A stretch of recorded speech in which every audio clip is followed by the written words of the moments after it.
വെക്കുമ്പോ പള്ളിയിലെ ഖതീബ് നിസ്കരിക്കാൻ കയറി നിൽക്കുമ്പോ നിന്റെ മക്കള് വന്നിട്ട് പറയും, ഇതെന്റെ വാപ്പയാ ഞാൻ നിസ്കരിക്കാ, ഇതെന്റെ ഉമ്മയാ ഞാൻ നിസ്കരിക്കാ. ഉസ്താദ് മാറിക്കൊടുത്തല്ലേ പറ്റൂ.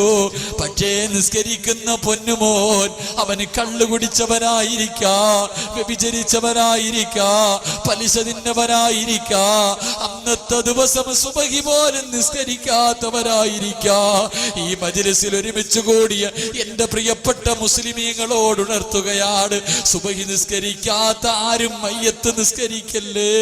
വാപ്പാന്റെ മയ്യത്ത് പള്ളിക്കകത്ത് കൊണ്ടുവച്ചിട്ട് എല്ലാരും നിസ്കരിക്കാൻ നിൽക്കുമ്പോ ഇമാമത്ത് നിൽക്കുന്നതിന് തൊട്ടു മുമ്പ് പൊന്നുപോരെ നെഞ്ചത്ത് കൈവച്ചിട്ട് നീ ഒന്ന് ചിന്തിക്കണമല്ലാ, ഇന്നത്തെ ദിവസം ഞാൻ സുബഹി നിസ്കരിച്ചിട്ടുണ്ടോ? സുബഹി നിസ്കരിക്കാത്ത ദിവസം എന്ത് ചെയ്താലും ബർക്കത്തില്ലെന്ന് പ്രവാചകൻ പറഞ്ഞിരിക്കുകയാ. എന്റെ പ്രിയപ്പെട്ടവരെ, അതുകൊണ്ട് തീരുമാനിക്കടേ, എന്റെ ജീവിതത്തിലെ ഏറ്റവും വലിയ മോഹം എന്തെന്നറിയുമോ? എന്റെ മയ്യത്ത് നിസ്കരിക്കേണ്ടതൊരു ഹാഫിളായിരിക്കണം. കാരണം എന്തെന്നറിയുമോ? അള്ളാന്റെ റസൂല് പറയുന്നു, സഹാബാ, അള്ളാന്റെ ഖുർആൻ മുഴുവനും കാണാതെ പഠിച്ച ഒരു പൊന്നുപോരുണ്ടല്ലോ. എന്റെ പ്രിയപ്പെട്ടവരെ, അവനെപ്പം ദുആ ചെയ്താലും അല്ലാഹു സ്വീകരിക്കുമെന്ന് നബിയുനാ റസൂലുള്ളാഹി. കഅബയുടെ മുന്നിൽ പോയി നമ്മൾ ദുആ ചെയ്താൽ അല്ലാഹു കേൾക്കണമെന്നില്ല. കഅബയുടെ മുന്നിൽ പോയി ദുആ ചെയ്താൽ അല്ലാഹു സ്വീകരിക്കണമെന്നില്ല. പക്ഷേ നമ്മുടെ മയ്യിത്തിന്റെ മുന്നിൽ നിന്നിട്ട്, റബ്ബേ ഇതെന്റെ വാപ്പയാ അല്ലാഹ്, സ്വർഗം കൊടുക്കണേ അല്ലാഹ് എന്ന് ഖുർആൻ പഠിച്ച ഒരു മകൻ ദുആ ചെയ്താ അവന്റെ ദുആ അല്ലാഹു സ്വീകരിക്കും. എന്റെ ജീവിതത്തിലെ ഏറ്റവും വലിയ മോഹം, എന്റെ മയ്യത്ത് പള്ളിക്കകത്ത് കൊണ്ടുവെക്കുമ്പോ എന്റെ പൊന്നുമോൻ ഇർഫാൻ എന്റെ മയ്യത്തിന്റെ മുന്നിൽ നിന്ന് ദുആ ചെയ്യണം. പടച്ച റബ്ബേ, എന്റെ വാപ്പയാണല്ലാ, സ്വർഗം കൊടുക്കണേ. എന്റെ പ്രിയപ്പെട്ടവരെ, ഒരു പൊന്നുമോ 100 രൂപ എന്റെ കയ്യിൽ തന്ന്, 100 രൂപ എന്റെ കയ്യിൽ തന്നിട്ട് പറഞ്ഞു, ഉസ്താദേ ദുആ ചെയ്യണം, ഞാൻ യതീമാ, ഹാഫിളാകണം. എന്റെ റബ്ബേ, 6 വയസ്സുള്ള സാദിക്കുന്ന പൊന്നുമോൻ, ആ 100 രൂപ എന്റെ വീട്ടിൽ ഞാൻ എന്റെ ഭാര്യയുടെ കയ്യിൽ കൊടുത്തിട്ടുണ്ട്. എന്തിനെന്നറിയുവോ?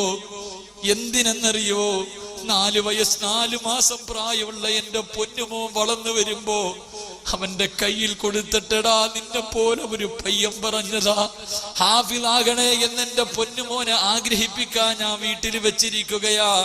അതുകൊണ്ട് എന്റെ പ്രിയപ്പെട്ടവരെ, തീരുമാനിക്കണേ, നിന്റെ മക്കളിൽ ഒരുത്തനെ ഹാഫിളാക്കിക്കൂടെ?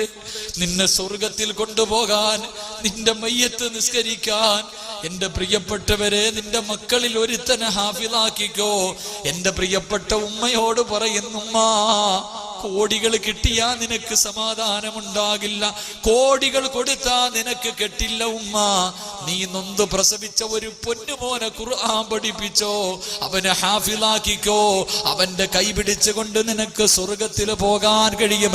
അതുകൊണ്ട് ഈ പാതിരാത്രിയുടെ നിശബ്ദതയിൽ ഈ സ്കൂൾ ഗ്രൗണ്ടിൽ ഒരുമിച്ച് കൂടി എന്റെ പ്രിയപ്പെട്ടവരോട് പറയട്ടെ, ഈ മജ്‌ലിസിലിരുന്ന് തീരുമാനിച്ചോ, നിനക്ക് പടച്ചവൻ തന്ന മക്കളിൽ ഒരുത്തനെയെങ്കിലും ഹാഫിളാക്കാൻ അർഹമർ റഹീമായ അല്ലാഹ് ഈ മജ്‌ലിസിലിരുന്നു കൊണ്ട് അല്ലാഹുവേ മക്കളെ ഹാഫിളാക്കണമെന്ന് ആരെല്ലാം നിയ്യത്ത് ചെയ്യുന്നുണ്ടോ, അവരുടെ മക്കളിൽ ഒരുത്തരെയെങ്കിലും നീ ഹാഫിളാക്കണേ അല്ലാഹ്, ഹാഫിളാക്കണേ അല്ലാഹ്, ഹാഫിളാക്കണേ റബ്ബേ. എന്റെ പ്രിയമുള്ളവരെ, നാളെ സുബഹിന്റെ സമയത്ത് എഴുന്നേൽക്കുകയാണ്. എല്ലാവരും പള്ളിയുടെ മിനാരത്തിൽ നിന്ന് അസ്സലാത്തു ഖൈറും മിനന്നൗം വാങ്കിന്റെ ധ്വനിയങ്ങ് കേൾക്കുകയാണ്.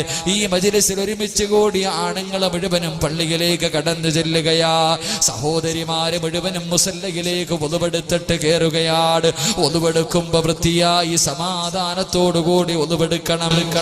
നാളെ ഒതുവെടുക്കുമ്പോ എന്റെ പ്രിയപ്പെട്ടവർ, മഗ്‌രിബിന്റെയൊക്കെ സമയത്ത് നോക്കിയാ കാണാം, പള്ളിക്കകത്ത് ഇമാമ അവസാനത്തെ തഹയ്യാത്തിലിരിക്കുമ്പോ ചിലരിങ്ങോട്ട് ഓടി കയറി വരും. ഇവൻ ഒതുവെടുക്കുമ്പോ കൈ കഴുകുന്നതൊക്കെ ഒന്ന് കാണണം. ഹൗദിനകത്തിട്ടൊരു 3 മുക്കല ഇങ്ങനെ ഇങ്ങനെ കോരി കഴുകാൻ സമയമില്ലാത്തത് കാരണം നമ്മൾ എത്രയോ കാണുന്ന ഇട്ട് തലയൊക്കെ ഇങ്ങനെ എന്തോ ആക്കിയിട്ട് ഓടുക. എൻ്റെ പ്രിയപ്പെട്ടവരെ, സമാധാനത്തോടുകൂടി ഒളിവെടുക്കണം. എന്നിട്ട് മുസല്ലയിൽ കയറി നിന്നിട്ട് സ്വന്തം ശരീരത്ത് നോക്കണം, ധരിച്ചിരിക്കുന്ന വസ്ത്രം ഹലാലാണോ ഹറാമാണോ. ഹറാമാണെങ്കിൽ അത് മാറ്റണം. എന്നിട്ട് ഹലാലായ വസ്ത്രം ധരിക്കണം. എന്നിട്ട് എൻ്റെ പ്രിയപ്പെട്ട ഉപ്പാ, നാളത്തെ സുബഹി നമസ്കാരം എങ്ങനെയാ നിസ്കരിക്കേണ്ടതെന്നറിയുമോ? എത്രയോ വർഷം കൊണ്ട് പള്ളിക്കകത്ത് പോയിട്ട് നീ നേരെ നിന്ന് നിസ്കരിക്കുകയാ. കഅബയുടെ മുന്നിലേക്ക് നിന്നാണ് നിസ്കരിക്കുന്നത്. ഹാത്തിമുൽ അസം റളിയല്ലാഹു തആല അൻഹു പറയുകയാ, നാളെ എങ്ങനെയാ സുബഹി നമസ്കരിക്കേണ്ടതെന്നറിയുമോ? ഈ പാതിരാത്രിയുടെ നിശബ്ദതയിൽ ഈ മജ്‌ലിസിലേക്ക് ഒരുമിച്ച് കൂടിയവരെ, നാളെ സുബഹി നിസ്കരിക്കുമ്പോ നീ എവിടെയാ നിൽക്കുന്നതെന്ന് ഓർക്കണം.